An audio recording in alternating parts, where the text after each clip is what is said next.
So Oleksandr Usyk's manager talks about what fell apart between the Fury and Usyk fight on Seconds Out.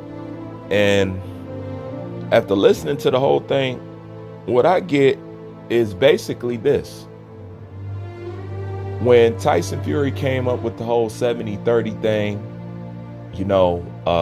they went ahead and accepted it, something that Fury didn't think that he was going to do. And it put Fury into a corner where he basically had to take a fight that he really didn't want to take because he didn't think that they would take the offer, but he took the offer.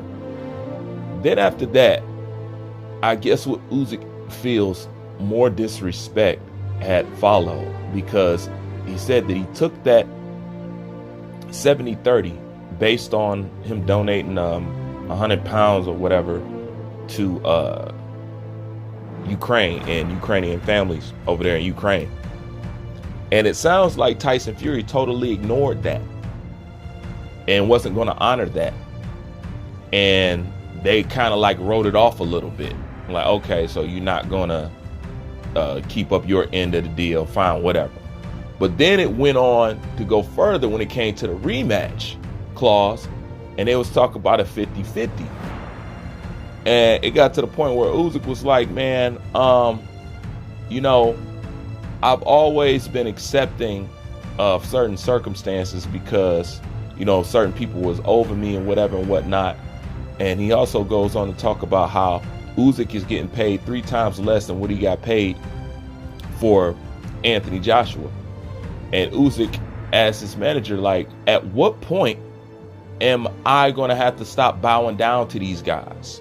So it sounds like Fury was trying to basically ride him and disrespect him. Like, okay, when I took the 70-30%, that don't mean that I'm bending over in every and all ways. I mean, that's a bend enough, but then you're going to try to play me on the rematch, talk about it's 50-50 when truthfully it's not 50-50. How is it 50-50 and I'm the undisputed or I'm the unified champion while also being the undisputed cruiserweight champion?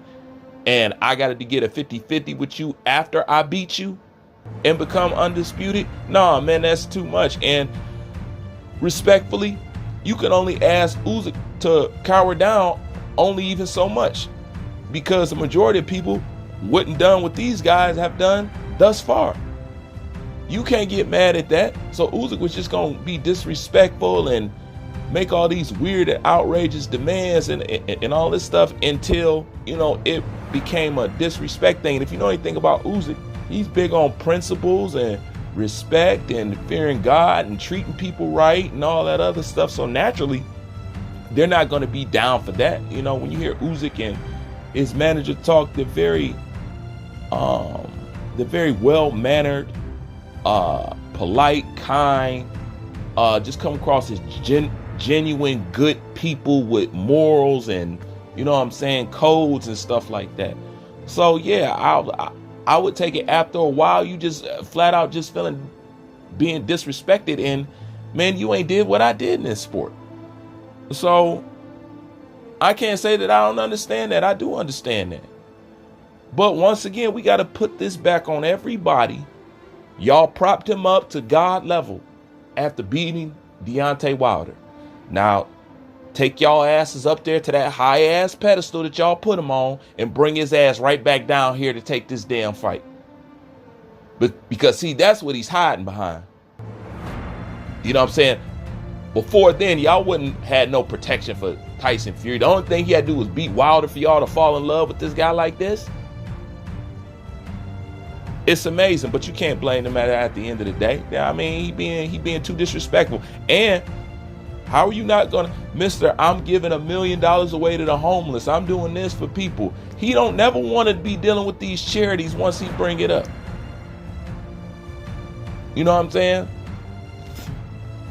And you can't donate no money. I mean, that's what he said. He said, look, I'll take the 70-30, just donate. And he didn't even want to honor that. They looked past that. And now he talked about rematch and all this other stuff. You can't blame him at the end of the day. But one thing's for sure, whether it happens or whether it doesn't happen or not, when it goes down in the history books, nobody gonna think that this was Oleksandr Usyk's fault. We all gonna know whose fault it is, and it ain't gonna be no hiding, it ain't gonna be no denying it, because the paper trail is there for you to follow. That's my comments on this. Like, comment, subscribe. I'm out.